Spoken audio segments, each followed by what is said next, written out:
Okay, guys, yeah, mga ka-half and half, meron lang tayong question dito from TikTok, from Angel_12. Ano ang mga uri ng diskriminasyon na nararanasan ng mga miyembro ng LGBT? My half-brother, you wanna answer the question? Dun, dun, dun, Yes. dun. Yes, I will Take it answer the away. question. Take it away. So, ayun. So guys, ito, diba, hindi naman lingid sa kaalaman yun na hindi pa na-approve talaga yung SOGI bill ng Pilipinas. So, ayun. Number one talaga dito is yung harm na ginagawa ng mga homophobe sa mga LGBT. Hindi naman isa or dalawang news lang yung lumabas sa atin na may mga sinaktan, inabuso, pinatay na LGBT members just because LGBT sila, diba? Yung mga hate crime, kumbaga. So, sobrang dami niyan. And siguro, I would like to take this opportunity na din na hindi lang i-discuss to kasi masyadong magiging mahaba. But more of call everyone to support the SOGI bill. Kasi this would really address kung ano mang discrimination na napipil natin.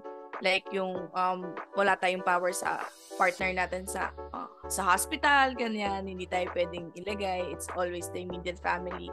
And it's unfair kasi syempre for being partners with our jowa for quite some time, parang ang lungkot lang na alam mo what will make your partner happy tapos hanggang sa kaduluduluhan tapos eventually hindi yun mabibigay kasi nga you're not allowed to decide for your partner.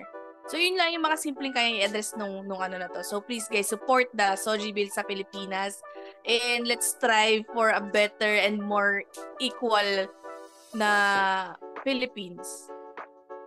And you, my half brother, do you want to add something? That SOGI bill, is it still like in progress? Yes, I think it's sa Senate. Oh. What's that like, more of like parang you're gonna be yung parang you're gonna be considered na spouse ng partner mo, ganon? Well, not Or really, pero you'll be more able on to decide? protection. Ano siya actually marami siyang ina-address na issues. And siguro mas maganda is i-topic natin siya another time because medyo magiging sobrang haba kasi sobrang maganda yung pinropose na bill na ito. So, hindi pa siya ulo pero hoping tayo na maging law siya para na naman ma-protect tayong lahat. Okay. Para pantay-pantay. So that's sabi anong mga uri So, yun na yun. Yun na yung sagot mo. Ayun. More yun on lang sagot protection. ko. Baka gusto mo Protection na you don't have. Yes. And you can't actually use. Other meaning pala yun, sorry. Pero, yeah, I don't know, like, for me, it's just, the same what we talked about before, like, washroom, mga ganon, right? And, still, like, parang kasalanan yan, na, alam mo yun, and then yung, parang, end of the day, sa akin, laging yung lalaitin yung panglabas na anyo mo eh. Like, ano yung meron ka, like, especially, kunyari, mga, yung sa akin, naranasan ko yung mga lalaki na, ewan ko, like, parang siguro insecure lang sa'yo or alam mo yun na, during naman to, like, high school stage, elementary stage, where parang asa rin nila ko, yun nga, bullying, right? Bullying na wala ka namang ganito, wala ka namang ganyan, di ka makakabuntis, di ka naman makakaganto.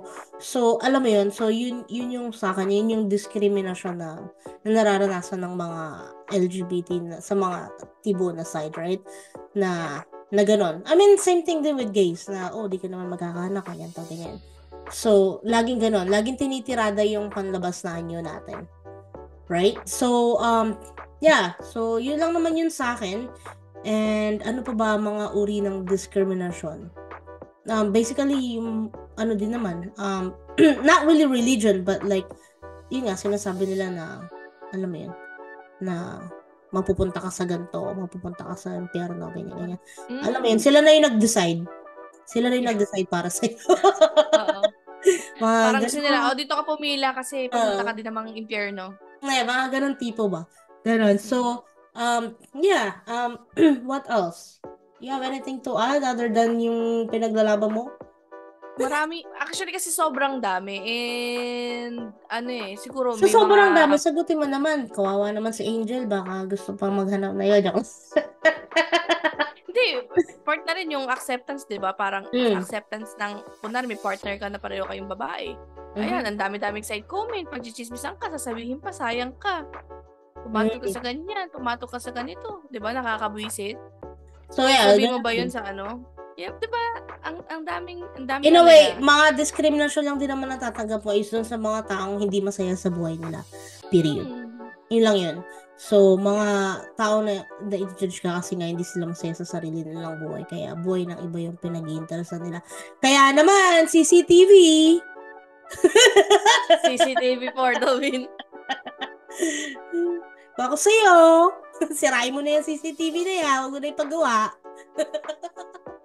Anyway, Angel _12, I hope sinagot namin ng maayos yung tanong mo and sana naman may nakuha ka. And if wala, okay lang yan. Comment ka na lang ulit or tanong ka na lang ulit. So, or maybe next time, try to be more specific kasi medyo masyadong marami inaway talaga mo kasi pa yan yung and nagtanong. mahaba.